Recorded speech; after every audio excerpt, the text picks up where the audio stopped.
Halo semua, selamat datang di Science Class bersama dengan Bu Fian. Di video kali ini kita akan belajar tentang klasifikasi makhluk hidup, khususnya submateri, ciri-ciri makhluk hidup. Yuk kita mulai.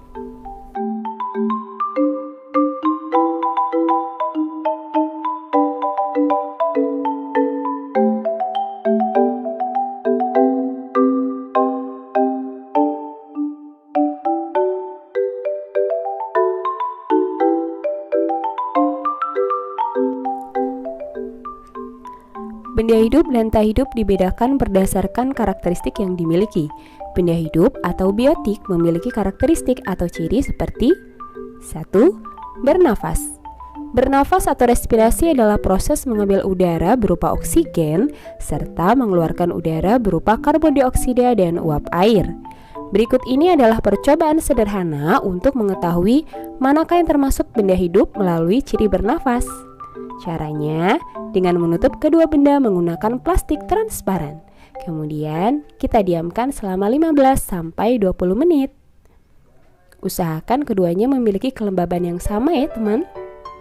Pada benda pertama yaitu batu, kita tidak menemukan adanya uap air setelah 20 menit. Sedangkan pada benda kedua yaitu tanaman, kita bisa amati adanya tetesan uap air yang menempel pada plastik transparan. Oleh karena itu bisa kita simpulkan bahwa batu termasuk benda tak hidup sedangkan tanaman termasuk benda hidup. Ciri yang kedua yaitu makan. Semua makhluk hidup membutuhkan makan atau nutrisi. Makanan yang masuk ke dalam tubuh digunakan sebagai sumber energi sehingga jika asupan makanan terpenuhi, maka makhluk hidup pun dapat melakukan aktivitasnya dengan baik. Ciri yang ketiga yaitu tumbuh dan berkembang. Tumbuh adalah proses bertambahnya ukuran. Pertambahan ukuran ini bersifat irreversibel atau tidak dapat kembali ke semula.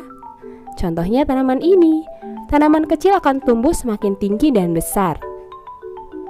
Sedangkan berkembang adalah proses pematangan fungsi dan struktur tubuh.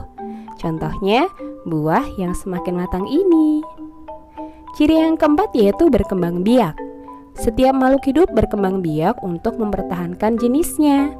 Tumbuhan berbunga ini contohnya berkembang biak secara seksual atau generatif. Ada pula tumbuhan yang berkembang biak secara aseksual atau vegetatif seperti kaktus ini yang menggunakan tunas untuk berkembang biak, atau akar adventif seperti pada sukulen berikut ini.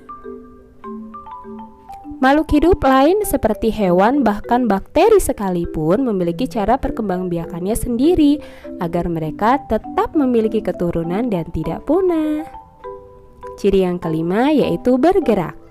Bergerak adalah ciri makhluk hidup yang mudah untuk diamati, terutama pada hewan dan manusia. Akan tetapi jangan sampai salah mengamati dan menyimpulkan ya teman. Kipas angin dan benda-benda yang ditampilkan ini juga bergerak, namun keduanya tidak bergerak atas kemauan sendiri layaknya makhluk hidup. Ciri yang keenam yaitu iritabilitas. Iritabilitas adalah kemampuan menanggapi atau merespon suatu rangsangan.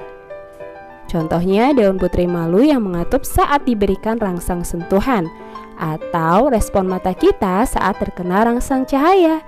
Tanpa kita sadari, pupil akan mengecil dan mata menyempit. Ciri yang terakhir yaitu ekskresi. Ekskresi merupakan proses pengeluaran zat sisa dari dalam tubuh. Contohnya adalah keluarnya keringat sebagai sisa metabolisme. Zat sisa lain yang dikeluarkan oleh makhluk hidup, khususnya manusia, berupa urin, karbon dioksida, dan cairan empedu. Meskipun sama-sama mengeluarkan zat sisa, sepeda motor tidak dapat dikatakan sebagai makhluk hidup karena tidak memiliki ciri makhluk hidup lainnya. Jadi bisa kita simpulkan bahwa suatu benda dikatakan sebagai makhluk hidup jika memiliki ciri bernafas, makan, tumbuh dan berkembang, berkembang biak, bergerak, iritabilitas, dan ekskresi. Nah, gimana nih? Sudah paham ya dan bisa membedakan antara benda yang dianggap hidup dengan benda yang tak hidup berdasarkan ciri-ciri yang sudah kita pelajari sebelumnya. Jika kamu masih punya pertanyaan, kamu boleh tulis di kolom komentar di bawah ini sebagai bahan diskusi kita bersama. Sekian video belajar kali ini, kita ketemu lagi di video pembelajaran selanjutnya.